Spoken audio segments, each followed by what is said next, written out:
So welcome everyone to this week's Origins Colloquium. It's a real pleasure to introduce John Bally to give the talk this week. John was an undergraduate at UC Berkeley in the 70s and received his PhD in 1980 from UMass Amherst. He was then, let's see here, joined Bell Labs, as I see here, as first a postdoc and then a member of the technical staff, and worked there for about 10 years or so before becoming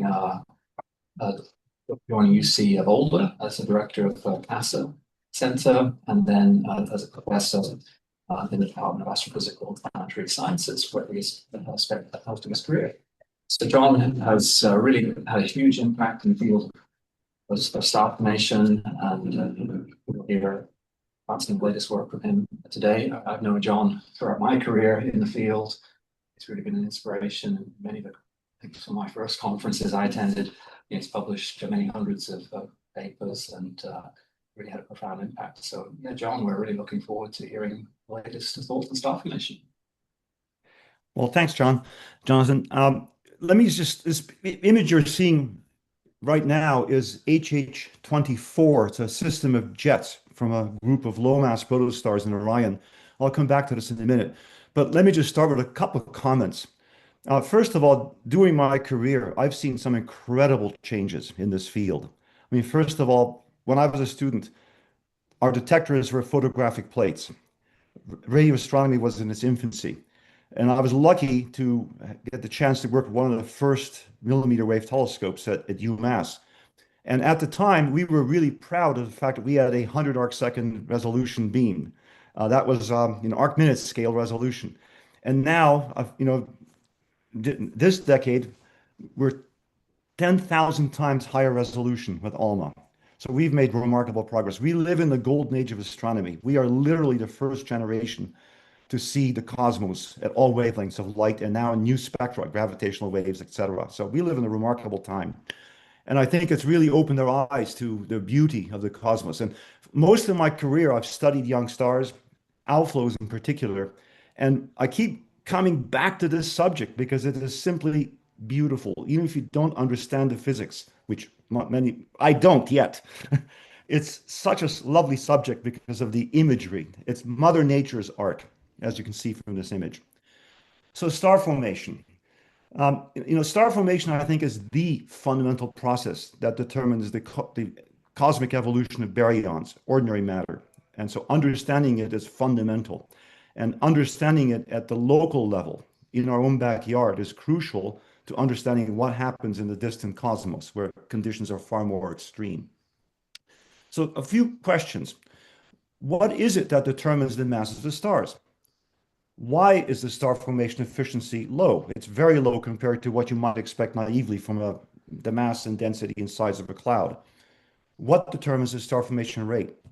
And so my conclusions in this talk and from years of working in this field is that the key ingredients are, well, in fact, it's gravitational collapse that drives it, obviously, but it's fragmentation of turbulent molecular clouds. And what limits it is feedback and n-body dynamics. It's star formation almost never happens in isolation, almost always happens in clusters and groups. So what's feedback? Well, feedback basically is the kind of yin and yang between gravitation and dissipation, which leads to collapse, versus energy and momentum injection from various processes. And those processes are, well, we'll talk about them in a second, but they produce turbulence, they can amplify magnetic fields, and those produce positive pressures which resist the tendency for gravity. Almost all the feedback mechanisms result in shock waves. And then you have to pay attention to the fact, is the shock energy conserving or momentum conserving?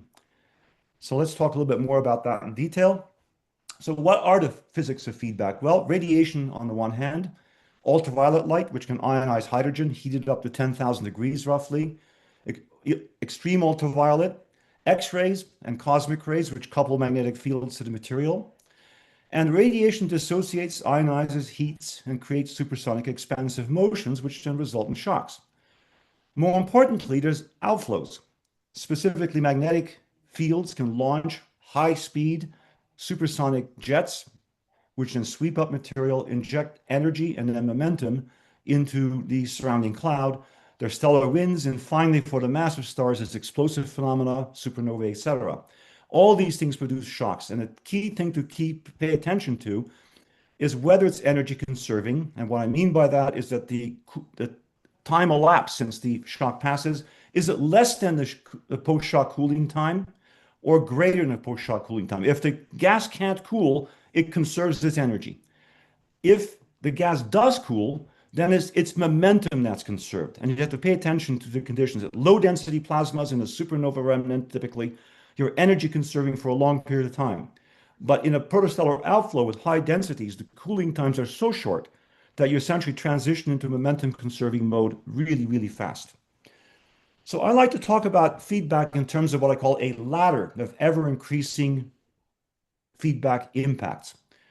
At the lowest rung, as stars start to accumulate their masses, we know observationally they immediately start to launch bipolar winds and often culminate in these spectacular jets, such as what you saw on the lead slide. So these are what we call protostellar outflows. We first discovered these things at millimeter wavelengths as high velocity line wings, and then as Herbig-Haro objects, which in the 70s were interpreted to be shock waves, and water masers, etc. So protostellar outflows are common, and one reason they're so important is because most stars have them, and they couple momentum directly into the surrounding cloud. As stars gain more mass, you turn on the soft UV, which can ionize trace elements like iron and sodium and the low ionization potential species, and that can create hot bubbles. Great examples are NGC 2023 in Orion, which is a soft UV heated bubble, creating a cavity inside the cloud. As stars gain even more mass, they reach past 8 solar masses. Their extreme ultraviolet can ionize hydrogen, and that tends to heat the bubbles up to order 10,000 degrees. You have expanding motions which drive the creation of H2 regions. And eventually, stellar winds ignite in these massive stars, and they can flow at speeds of 1,000 kilometers per second. Mass loss rates of 10 to the minus 7 solar masses per year are typical numbers, and they can create hot bubbles inside H2 regions. And at the end, I'll come back to an interesting controversy that's arisen lately about the role of ionization versus stellar winds. Of course, you have to add to that radiation pressure. And as the systems evolve, keep in mind that almost all stars are formed in young but short-lived clusters. Typically, number and densities of stars can range from dozens to thousands, even tens of thousands in the superclusters. And so interactions, gravitational interactions that with long-range forces called n-body interactions play an important role. And as I'll point out, there's now growing evidence that in very dense cores of these molecular clouds, where the high stellar densities are reached, stellar mergers can occur and produce some really spectacular phenomena.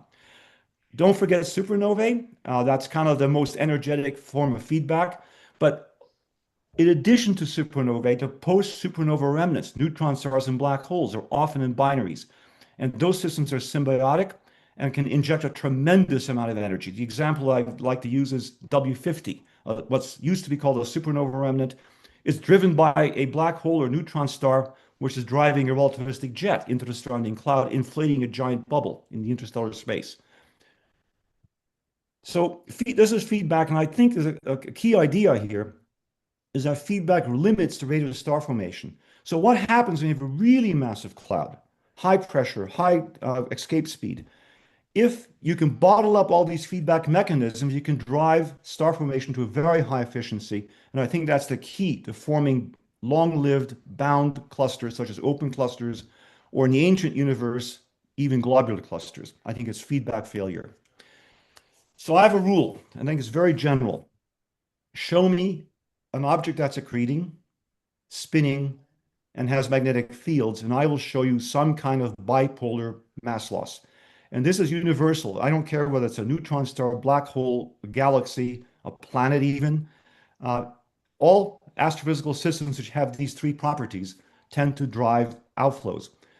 And young stars turn out to be amongst the closest examples of these systems. And so they're ideal laboratories for studying the general physics of bipolar outflows from accreting magnetized spinning systems. We now know thousands of these things in our local environment in the Milky Way. And because we can study them in a variety of molecules and emission lines from atoms and ions, we can measure not just proper motions in a human lifetime, we can measure radial velocities, get the full three-dimensional picture of what these systems look like, which is much more information than we can get for these extragalactic systems where you have relativistic plasmas driving the outflows. Just a little schematic of what these systems look like to get the taxonomy right. We think, of course, that these systems are driven by a magnetosphere of either the disk or the star itself, and the two kinds of fields likely interact in complex ways. Of course, this is not to scale. This is tens of thousands of times smaller than the outflow lobes I'm showing here. But for cartoon's sake, the magnetosphere launches a jet. The magnetic stresses likely collimate it into a beam. There's likely a surrounding wider angle, lower velocity outflow. The jet plus its wider angle outflow open up a huge cavity in the surrounding cloud. We call it the cocoon. Post-shock debris produced by internal shocks, produced where faster ejecta overtakes slower ejecta, produces sideways motions and shock waves which can heat the material, inflating a cocoon. And eventually someplace at the head of the outflow, there's a forward shock which is actually interacting with the pristine surrounding cloud, although no cloud is ever pristine. It's always been pre-processed by previous generations of stars. And what you're seeing typically in these jets are atoms and ions for the more evolved systems. In the youngest systems, the beams tend to be molecular. And as the system evolves, you transition from atomic and then ionic and eventually a plasma beam that you trace with species like H alpha. Where the flow interacts with the surrounding cloud, you see an interface, which is usually traced by molecules of hydrogen. The typical speeds, by the way, range from hundreds of kilometers per second for these jets and the winds. Where you see the swept up molecular hydrogen layer, you're talking about speeds of tens or even 100 kilometers per second in some cases. And that transfers momentum to the surrounding cloud, where you have a hot CO layer, sometimes traced by water, if there's significant heating going on. Those tracers tend to be 1 to tens of kilometers per second, and then eventually there's a low velocity, low JCO outside of that, which traces your classic bipolar molecular outflows. And let me just show you an old example. But by the way, these are new examples from James Webb. Shows you some of the complexities of these outflows. Somewhat like the one below, HH212 is a beautiful collimated jet beam, which then produces a series of shocks. Why are there internal working surfaces? Because these outflows are time variable. Accretion is time variable. You have accretion bursts. You have the jet launched as a faster beam, then a slower beam, then a faster beam. And of course, faster ejecta can catch up to slower ejecta, producing these internal working surfaces. And so that's why these chains of shocks moving outwards as you look at the outflow. And the beauty of these outflows, why do we like them so much? Well, they're pretty, but scientifically, they give you a fossil record of the accretion history of the star. And by studying the symmetries and properties of these outflows, we can learn that the engines are time variable and that many of these systems are in complex n-body environments where the orientation of the outflow can change over time. Show you one example. This is of just a winter skyscape showing you the constellation of Orion in the middle. We'll come back to Orion a little bit later. I point out the Milky Way on the left, right over here. There is Betelgeuse, the star Rigel, the Orion Nebula, the three belt stars of Orion. And I point out the star Iota Orionis, about 30 arc minutes south of the Orion Nebula. It launched two stars, both OB stars, Mu Columbae at 117 kilometers per second moving to the south, and A Auriga way up here about 2.5 million years ago. That was a dynamic ejection in the NGC 1980 cluster, which is about a 4 million year old, 5 million year old group south of the Orion Nebula. And I'll come back to what happened in Orion very recently. But first, I'm going to zoom into this region here, the Hyades cluster. If you look there, oh, hang on, point out something about feedback on large scales. This is Barnard's Loop, discovered photographically in the 1890s. And if you take a modern image, subtract the stars, you see the Orion superbubble. Stars are removed except for Betelgeuse and Sirius. They're too bright. But you see, this is a shell, which we think is a supernova remnant that's about 300,000 years old. It's embedded within a larger H1 bubble that's about 300 parsecs in diameter. Orion's located 400 parsecs away from us, and this view is about a steradian of the sky. So it's a giant bubble inflated by feedback impacts over the last 10 or 15 million years in Orion. You have to understand this because the Orion Nebula and all the currently ongoing star formation events are located inside this superbubble environment. So that's the context in which you have to understand star formation in Orion. Zooming in a little bit, this is Barnard's Loop. I just point that out as a marker. I'm going to zoom into that region with Planck. Barnard's Loop is now shown in red with the 1 centimeter or 30 gigahertz plasma emission. You see the Sigma Orionis region up here. The Horsehead Nebula is this little nubbin. The Orion A cloud is seen here in green, the Orion B cloud in green, and this is tracing dust at 545 gigahertz. Now, if I retune your eyes to carbon monoxide, way back when I was at Bell Labs, I spent months, 6 months over several years, mapping out all of Orion, the 1980s. This is the result. You can see the A and B clouds, and the colors encode the kinematics. You see systematic velocity trends, red shifted in the north, blue shifted in the south, and in between it's green. The total velocity gradient here is about 10 kilometers per second, and it's systematic. It looks like a comet. And if you go back to the previous picture, you notice that the comet points right back to the center of the superbubble.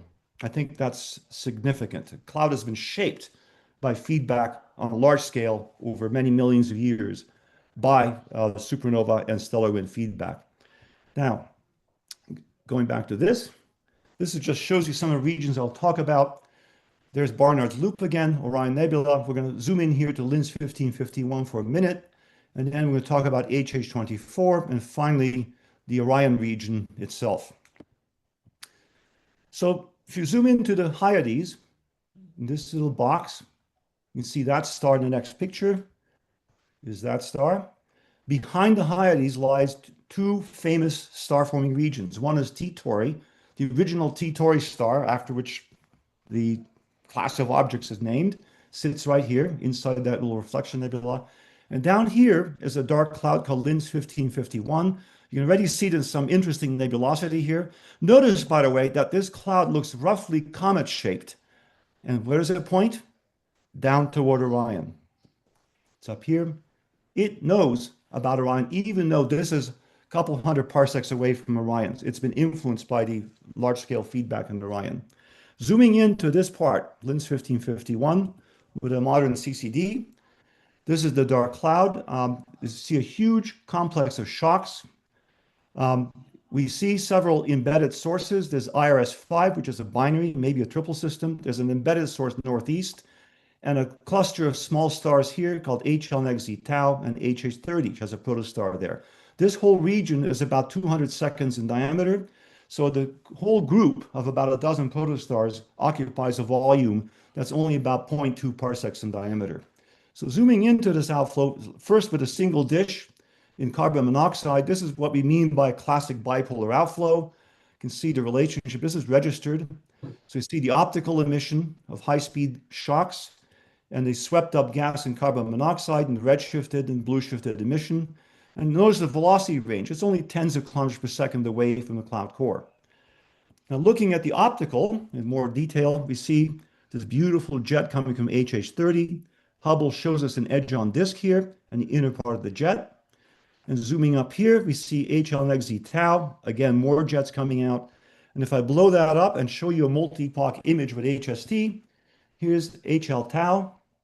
It's the first disk to be imaged by ALMA. That's the original image that was made back, goodness, must have been 2013. You notice that this system is driving a jet up in this direction. You can see the proper motions, but HL tau must also have a binary because you notice there's some shocks down here, which are moving down from this source. So this is probably an embedded companion in the cloud, which is not obvious in the ALMA image. XZ tau is also a binary, and it's blowing bubbles rather than a collimated jet. So for some reason, the collimation mechanism has not worked well in that system. All right, I'm going to jump into Orion now and zoom into the HH24 region, which is in the Orion B cloud. This is the NGC 2068 Reflection Nebula, just a late B star, lit up by a B star. You looking over this field, this is a Subaru prime focus camera image in H alpha and sulfur 2. You notice all kinds of shocks over here, even up here, all tracing back to this region of activity, which was dubbed HH24 by George Herbig and Guillermo Haro way back in the 70s. HH24 is a bright knot right at the bottom. I'm going to zoom into this picture. There's a close-up with Subaru. This is published, by the way, I think in 2023. There's a cloud core. You can see a faint sulfur 2 jet. This is HH24 itself. It's saturated. And you notice the main jet beam up here. This is blue shifted.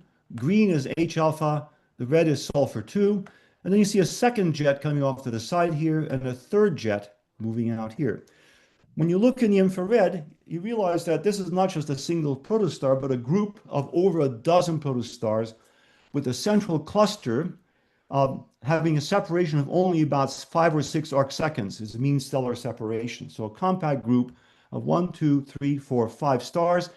Each one of these is a binary, at least a binary. We know this from ALMA observations as well as adaptive optics infrared observations. So tells us that the multiplicity amongst these young protostars is very high. Almost all are on multiple systems, and they tend to form in these compact groups. H alpha 1, 2, 3, and 4 are proto-brown dwarfs. H alpha 5 is a proto-brown dwarf, and Gaia has shown that it is a runaway star, flying out with a speed of 26 kilometers per second. There it is, tracing back its motion with the 3 sigma error bars 2,000, 4,000 to 6,000 years ago, suggests that this star was ejected likely from the northeast object here, which drives one of the outflows in the HH24 complex. By the way, northeast, as I mentioned, is itself a binary. So if that was the source of H alpha 5, then when it was formed a few 100,000 years ago, probably was a triple system which ejected one member of its birth cluster, birth group. So we did multi-epoch imaging with HST and most recently with James Webb. So you're seeing the motions of these jets in over 3 epochs, 2014, 2016, and 2024. The amplitude of the motions are about 250 kilometers per second on average. And if you deproject it, because we know that the northern beam up here is blue shifted, the southern beam is red shifted, you deproject it by about 25 or 36 degrees. The actual space motion is about 280 kilometers per second. So these are truly supersonic. What you're seeing here is iron 2, which is a low excitation species. And you notice all these knots moving. So the ionization conditions in a shock must be much, much weaker than is appropriate for a 200, 300 kilometers per second flow. So almost certainly the iron 2 is lit up by small internal working surfaces with speeds of order tens of kilometers per second. In fact, given the multi-epoch imagery, we can measure the internal velocity dispersion. This is a northern jet beam, and I want to point out 2 features. One is that the jet is highly fragmented. In fact, at the limit of James Webb resolution in iron 2, we see it breaks up into these mini knots. And the sizes are probably limited by resolution rather than physics. And in fact, each of these major bow shocks, you can see bow shock wings sweeping back in the iron 2, tend to be led or contain these mini knots. And we knew the red circles mark knots whose speeds we've measured. And these are the vector fields of those knots displaced, so you can actually see the knot structure. And you can see from the multi-epoch data, with 3 epochs, we get, in principle, 3 sets of measurements. There's some evidence that some knots have dramatically changed, and one likely explanation for that is that some features have faded while others have brightened up. And so, but you see on average motions at about 300 kilometers per second, but there's a significantly measurable amount of knot-to-knot variation. And these are probably the sources of the internal working surfaces that excite the iron lines into emission. This is the E jet on the south side. This is much more well behaved. It's tightly collimated. In fact, you also see mini knots and small compact bow shocks, and the proper motions are much more regular. But there's some systematic trends of gradual acceleration or deceleration as you move out from the source, jump in speed, deceleration. And then finally, right here at HH24 itself, the jet seems to run into a cloud you see by reflected light. And there you have dramatic deceleration. In fact, we have significant measurements of actual knots slowing down over the decade-long interval of the measurements. And just want to reorient you. This is again the C and E jets. And I want to show you the several transitions here. The jet is unusually bright in iron 2. It is quite dim in sulfur. And the E jet here is almost invisible in H alpha. Admittedly, we do not yet have extinction measurements, but we have some evidence that the extinction is quite low here. And so I think this really is a measurement that, well, we are actually have observing time coming up in 2 weeks to actually measure the extinction directly in iron 2. We haven't done that yet. But I believe that the true H alpha intensity is very low. So this jet is truly an atomic beam with a very low ionization fraction. Now this is just going to show this image again. I love it. It's beautiful. Notice we've removed the diffraction spikes. Judy Schmidt did that at SCSCI. She has some magic that she performed to get rid of those spikes. Is that one of the problems with James Webb is that the optics produce very nasty diffraction. We modeled some of the cooling behind, I'm not going to get into this in detail, but it just shows you the output of my cooling function code. This is the cooling function I use. Key elements are that if you heat up the gas in 100 kilometers per second plus shock, the temperature goes up to well above 100,000 K, where hydrogen is fully ionized, and metal cooling dominates the cooling function here, along with Bremsstrahlung, when you get to the really highest temperatures for 300 kilometers per second shock. But when you get down to under 100,000 K, metal cooling is really efficient and rapidly drops you down what's called a Lyman alpha cliff. Lyman alpha, hydrogen recombines, but collisions at 10,000 K and slightly above can excite the N=2 transition in hydrogen. And so Lyman alpha emission cools the gas rapidly. So your cooling rate drops by 2 orders of magnitude to transition into this 10,000 degree or lower regime. And there, neutral oxygen, singly ionized carbon, and sulfur and iron dominate the cooling.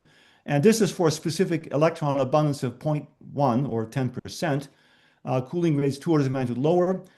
In fact, in the HH24 shocks, we find that the electron abundance must be more like part in 1,000, 0.001.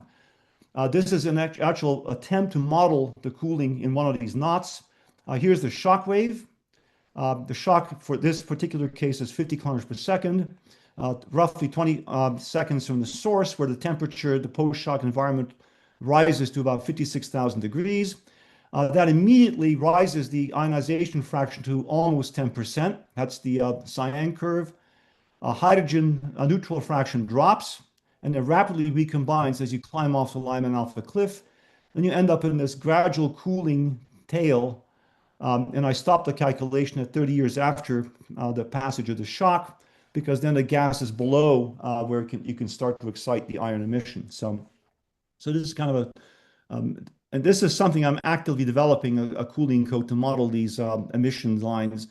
And I learned something, a message for the students. Beware of your textbook examples. When you look at the literature for sulfur or iron, you realize that some of the fundamental atomic coefficients are very poorly determined. Einstein A coefficients and collision strengths vary by an order of magnitude for iron, for example, as you look at different papers across the years. So beware, don't just trust your textbook values for atomic coefficients. Do your research. The NIST databases are quite good, but even there are large uncertainties. So beware.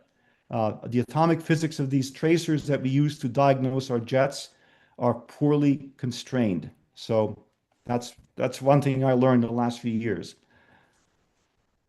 One other system just briefly mentions a paper that's just came out with Bo Reipert. is this little system in Taurus called HP Tau. The bright star, actually, that's HP Tau G2. The namesake star is this one right here called HP Tau. It's a member of a small group of about a dozen stars. And to our surprise, just like in HH34, Gaia revealed that three of the stars, G2, the brightest member, a dwarf called KPNO 15, are flying out from a common point here. And a third star, G1, which is an M dwarf, about 0.2 solar masses, is flying out at 17 kilometers per second, all from a common region right about here. Now, we've been unable to explain this with a single dynamical decay event. It requires two, possibly involving the star G3 and G1, and the star G2 and KPNO 15 were a separate event. And this just traces back to the points of origins given the proper motions. One happened about 5,600 years ago, another happened about 4,800 years ago. And if you look at this is an HST image showing the reflection nebulosity, you notice that there's a compact CO, very low velocity CO outflow from G2, which we don't think is a proper outflow. We think this is actually debris from the interaction. The system decayed. G2 almost certainly was a merger because it's a fast rotator, has large star spots, it's bloated. And in fact, if you look at the HR diagram, it's off where it's supposed to be. So we think it still has latent heat from the interaction. I'm not going to go into the details of this. The paper just came out in AJ about a month and a half ago.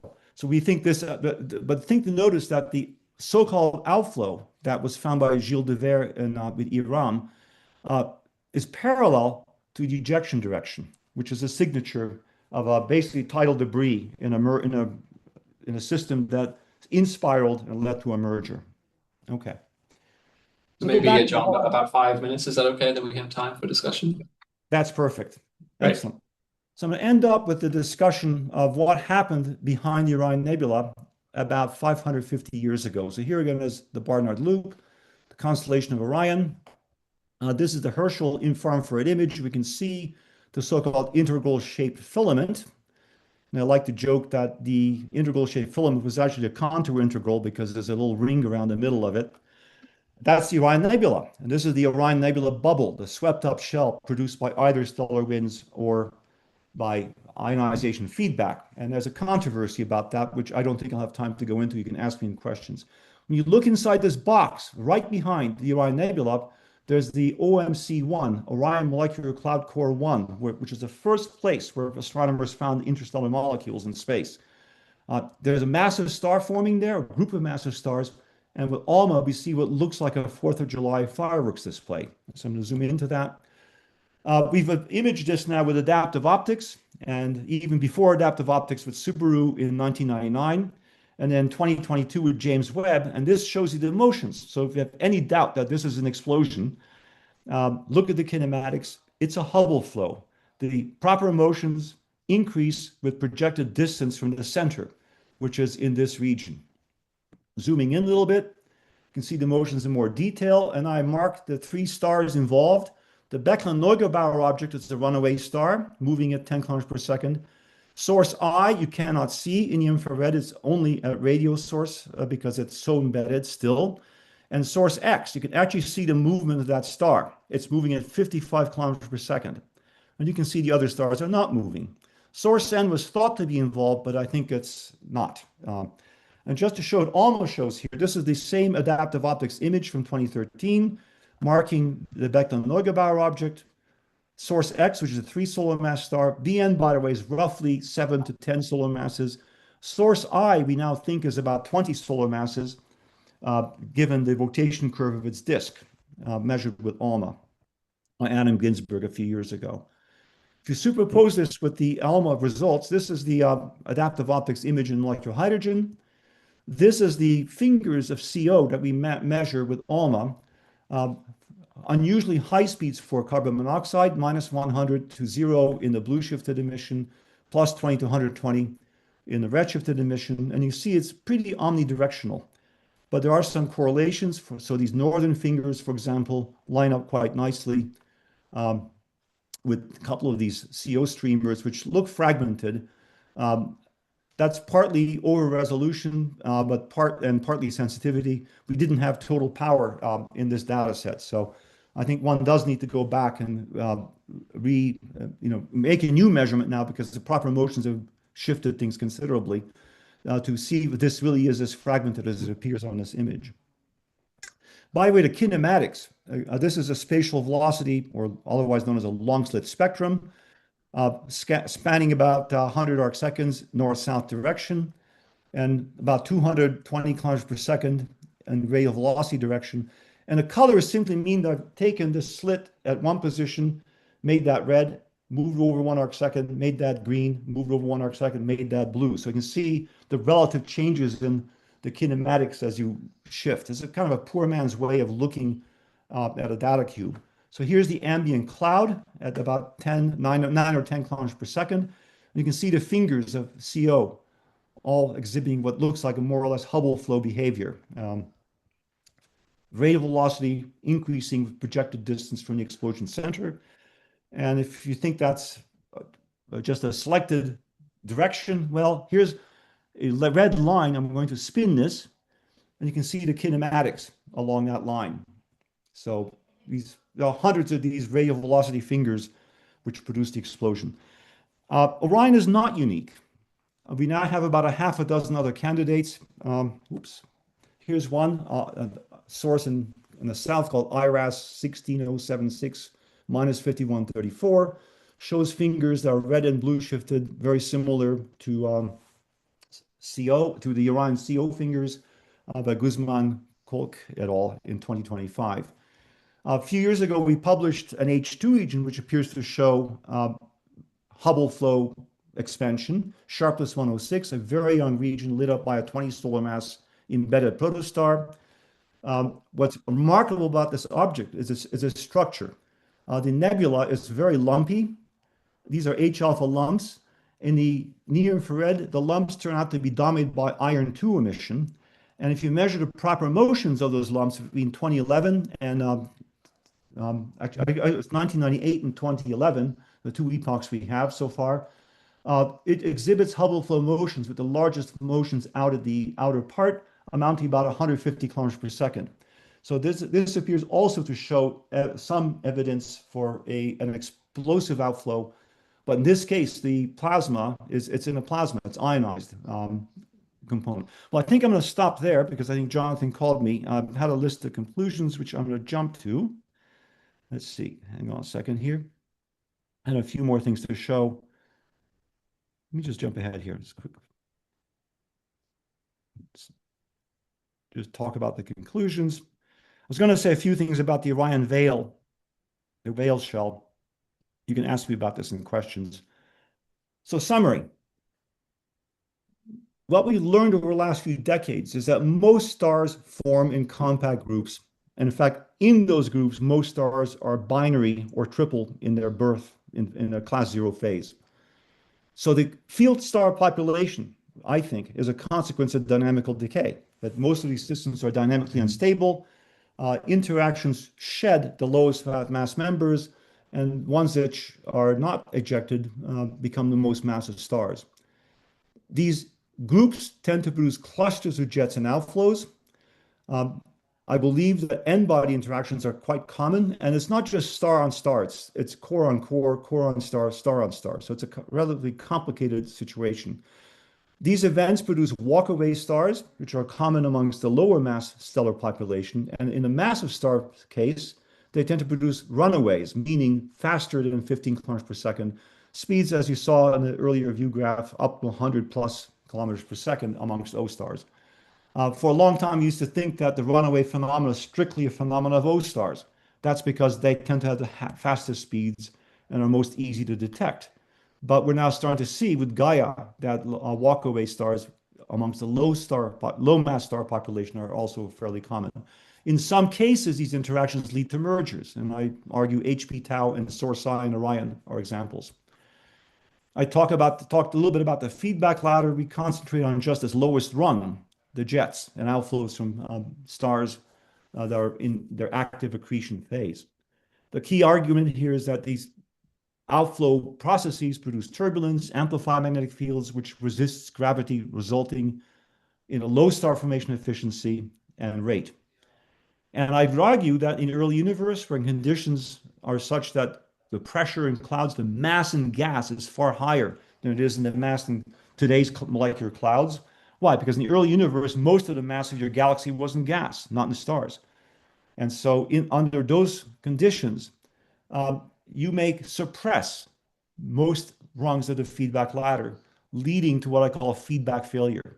And I think that's the key to driving the efficiency of star formation to 90% or so, where you can convert almost all the gas into stars. So I talk about cloud disruption in the low mass case or the current case in the universe versus cloud consumption in the early universe where feedback may be bottled up. And I will stop there. Great, thank you very much, John. So lots of information there to discuss, and even more that you didn't have time to get to. So if you're online, well, most people are, so please raise your hands in the Zoom, and maybe Marshall can help me at Virginia. Let me see if we can start here then. So I've got a whole bunch of questions. When you mentioned the IMF at the end here, one might expect a variation in the IMF with the density of the cluster then. So I'm trying to think of what's the evidence, or is there any evidence on that, John? Any thoughts? Yeah, that is a very important question. And of course, there has been some discussion that in the extreme clusters in the galactic center, so the arches in quintuplet cluster, well, the arches in particular, which is a massive 10 to the 4 or 20 or maybe several times 10 to the 4 solar mass group, there's been some evidence that is biased toward higher stellar masses. Now, what's unclear is whether that's a consequence of n-body interactions and stellar migration. I mean, if you look at a simple model, in fact, one of the cartoons I had, which I skipped over, is such a simple model. Let me actually show that because that's maybe relevant here. Go back a second here. This little sketch. This is a cartoon, literally, because it's a fixed potential, fixed amount of gas. And what Nick Mokel and I did about 15 years ago, 20 years ago, is he plopped down protostellar seeds at random with random velocities that are virialized. And we start out with seeds of 0.1 solar mass, 0.2 solar mass, 0.3 solar mass, and just followed Bondi-Hoyle accretion and their orbital motion. And so here's what happens. Seeds that happen to plunge into the core grow rapidly, become massive, form non-hierarchical groups, and eject each other. Now, this is about one of 10,000 such cartoons we ran, and I picked the one that's most dramatic. It ejected everything. But just goes to show you that the principle of dynamic ejection is quite real. And what does this have to do with stellar masses? The point is that once you accelerate a star, you kick it out of its birth environment, the only material it can eject, or accrete rather, is what it drags along within its gravitational radius. So if it has a disk, a compact disk, you eject it at 10 kilometers per second, gm over 10 kilometers per second squared is the radius inside of which the material remains bound to the star. That's it. You have no more reservoir to grow from. So ejection literally terminates accretion in an n-body environment. And that's why I think the n-body physics is crucial to understanding the IMF, that it leads to basically termination of accretion by kicking the star out of its birth environment. Mm-hmm. Well, and then following up on that, I mean, for a long time, people thought brown dwarfs might have to be ejected because of their very low mass. I don't know if there's any update on that from your perspective. Well, in fact, Bo would claim specifically that yes, there is. In fact, look at the distribution of stellar masses in the HH24 group. The inner stars, the EA source, which drives the beautiful, highly collimated E and C jets, has a mass of 2 solar masses. That's the binary mass. It's a binary.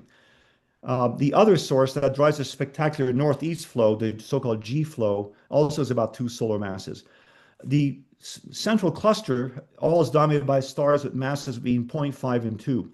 And then there's a halo of brown dwarfs surrounding it. Those are the H alpha stars that are up in the northeast, for example. In fact, one of those has an interesting jet coming out of it. And the jet is bent away from the cluster core, which suggests that brown dwarf, it's H alpha 1, actually was ejected maybe 20, 30,000 years ago, moved out, and then now it's plunging back in into gravitational potential because the system, the jet coming out of it is bent in a C-shaped symmetry, suggesting either that the environment is flowing past the star or that the star is plunging in through the environment, creating this bent jet. Yeah. Mhm. Great. Marshall, maybe you can help me in Virginia there if there are questions.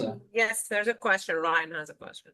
Yeah, I have a quick question. Thanks for the presentation. So when you're discussing about variability and accretion in the young protostars, what level of variability are we talking about? Is it orders of magnitude in the accretion rate that differs, or is it kind of factors of few that you get from looking at those outflow knots? Yeah, it's hard to know, but I suspect that yes, it is orders of magnitude that you have these accretion bursts. And the recent evidence for that is photometric variability, right? We've seen over the last decade several stars, like I think Sharpless 255 IRS 3, if I remember right, underwent a 40,000 L sun flare.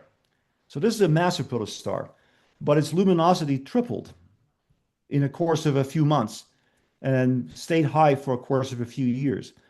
FU Orionis outbursts typically increase the light output of a star at visual wavelengths by 5 or 6 magnitudes.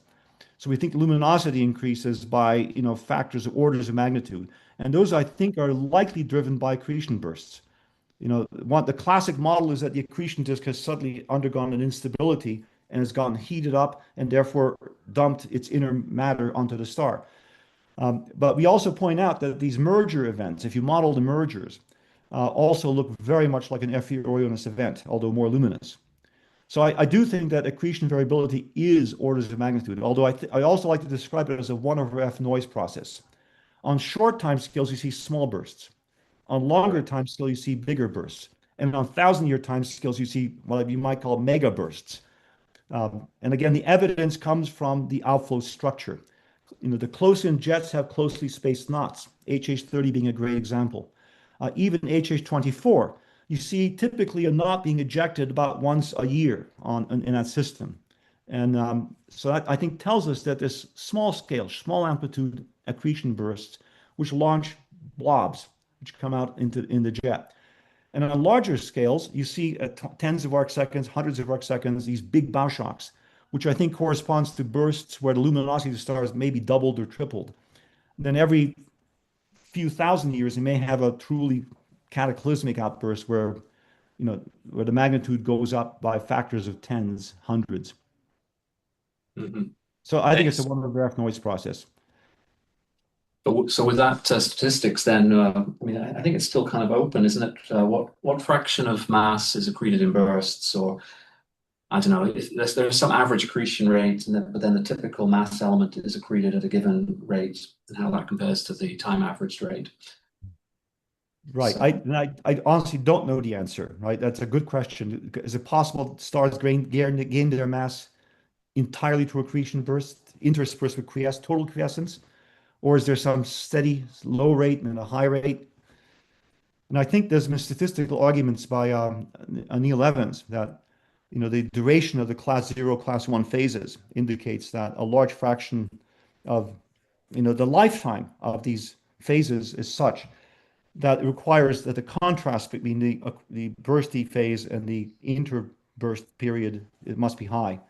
So maybe most of the mass is accumulated during these big bursts. mm-hmm. But I think the situation's unclear. I think we need statistics. Mm-hmm. Mm-hmm. There's another question here. Please. Yeah, hi. I have a very naive question. So all these like fingers, which look like apparent like Hubble flows, what forces set their dynamics? Like why does velocity increase with radius? Right. This is something we've been pondering ever since we first saw the super images. If you think of supernova explosions, they tend to be fairly, they're bubbles. They're maybe breaking up into filaments and sheets, but you don't see fingers. If you look at some planetary nebulae, you do see fingers. There's a number of great examples. So I started looking at actual images of terrestrial explosions, laboratory experiments, or bombs going off. And one of the features I think I have a video that I got from a Canadian group many years ago, which shows what happens when you play with 28 grams of military explosive embedded in a sphere of some kind of material like glass particles or water or something of that sort. And you take a video at 10,000 frames per second of that explosion. And what happens is when you have an explosive material inside a damping medium, is you tend to get Rayleigh-Taylor instabilities and shear instabilities, which produce fingers. In fact, when I was visited Munich in Garching and had a long chat with Andy Burkhardt, he cooked up a simple model where he showed that if you put an explosion inside a thick damping medium, like a molecular cloud core, for example, instabilities can develop and go nonlinear. And the end result of that is fingers. So I think the key ingredient is the nature of the environment in which you're exploding. If you're in a fairly low density, relatively uniform medium, such as what a supernova might experience in the atomic or ionized phase of the ISM, you'll get a more or less spherical shell.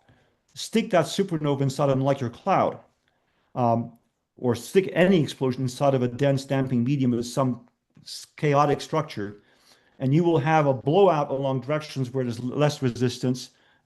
Instabilities go nonlinear. So I think my guess is it has to do with the fact that there's a clumpy environment in which the explosion happens. And that Can you tends to pull up, drive can you pull up nonlinear. the PV diagram of the fingers that you showed? Yes. Yeah. I mean, and just to sort of, I mean, in the past, people have talked about the Orion bullets, so which is very hard to understand. How do you eject very dense knots that seem to have linear, this sort of ballistic motion in the gas? But then now you have these fingers. So, what do you actually know about the kinematics along the fingers? Then is it it's not constant velocity, or? Yeah, well, you can see it's a velocity gradient. I mean, so the tip of this one, for example, is at minus 100 roughly. As you get closer to the source, So is it Hubble flow along a given finger? Yeah, and you notice there are a little bit of these little wisps that peel off. Mm-hmm. So there's some evidence that each little knot, each little component produces a little bow, and which is decelerating, so interacting with the environment. Now, if you look, and see, I don't have this in the PowerPoint, but if you look at the details of the molecular hydrogen emission with adaptive optics, you actually find that the H2 tends to come from these bow shock wings. So I suspect what's going on is that there's ejecta, maybe bullets, that's flying through the medium. And then what you're seeing in these fingers is actually the swept up medium as it's expanding sideways and being dragged along in the bow shock. But is it a Hubble flow in a given finger? Yeah, so a bullet goes through here, and then the wake is what you're seeing here, I suspect. But we need higher resolution ALMA observations. This is 1 arc second data. What we need is 0.1 arc second, and we might be able to resolve the CO. The point is that our adaptive optics and the James Webb data is 0.1 arc second or a little bit better. And so we need to match that resolution in CO to see exactly where the carbon monoxide is. But wouldn't a wake be different from a Hubble flow? Well, that's a good question. Again, I think we get is chains of ejecta, and a kind of velocity sort near the source.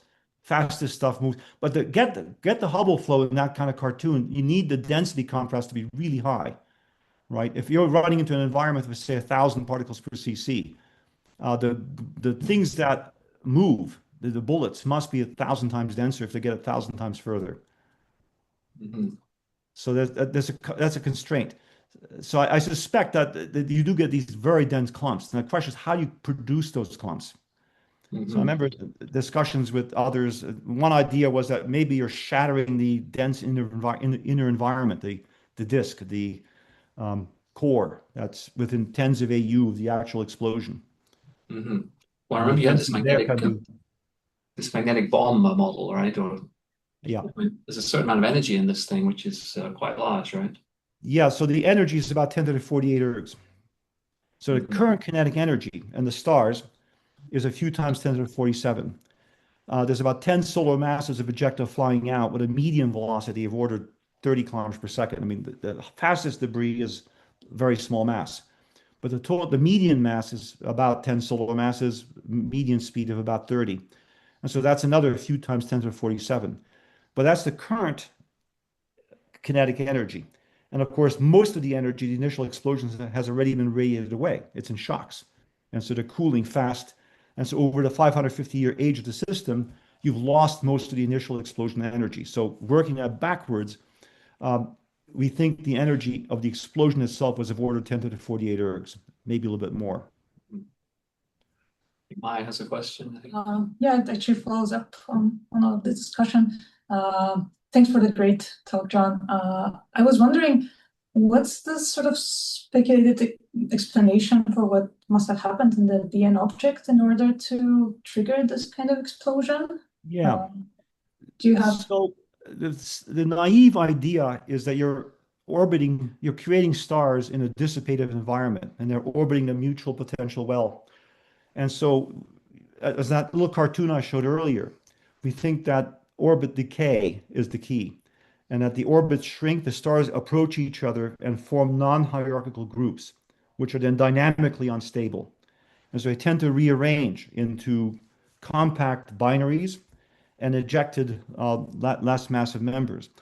And then if you have disks, massive disks, then of course that assists the merging. Although interestingly, about 20 years ago, Nick Mokel modeled this process. We tried to explain stellar merging by arguing that disks may produce the dissipation.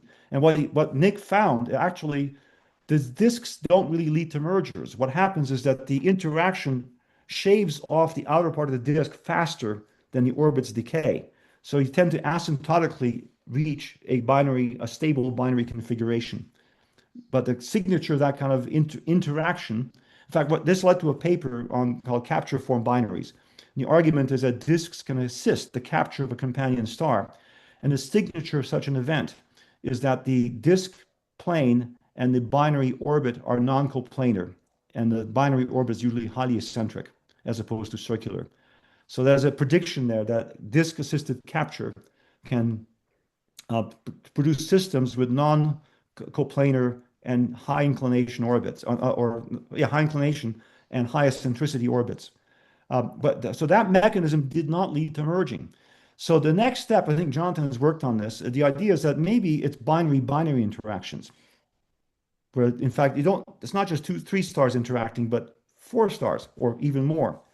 And so in fact, Bo Reipert and Seppo Mikkola have done numerical simulations of low mass systems like this, like HP tau, where they show actually that you can lead to merging and in fact ejection, typically the least massive members. And then an intermediate setup that ends up being the end result is of a compact, more massive binary with dwarf stars orbiting at large distances. So a great example would be Alpha Centauri. You have a compact binary, and then Proxima Centauri way out, tens of thousands of AU away. That's a common outcome from the Seppo Mikkola Bo Reipert simulations. Mm-hmm. So I think the key for an Orion-like merger is the high density core in which these stars formed, combined with the fact that amongst the massive stars, many, if not most, are multiple. And so you have a complex n-body, binary triple that leads to the merging. Well, yeah. So with Planetarius, we modeled the n-body dynamics of this system.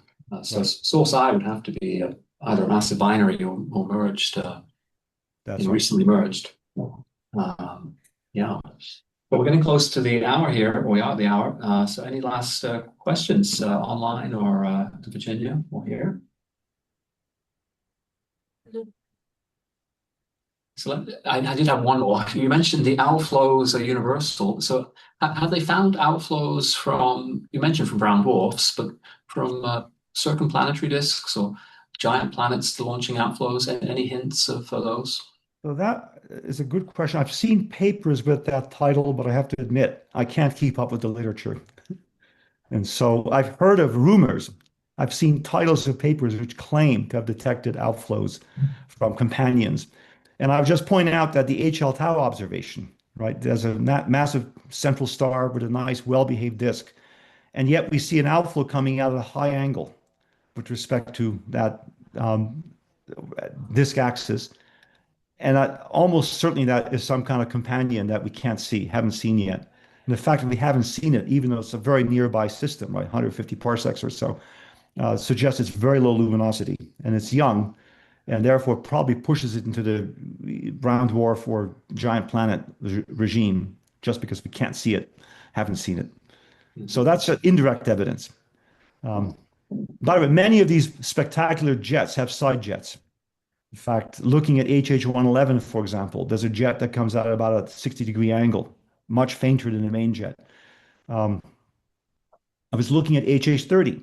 There's a hint that there's an off-axis jet in HH30 as well, much fainter than the main jet. So I think that's indirect evidence, but of course we don't see the source. So who knows what the source is?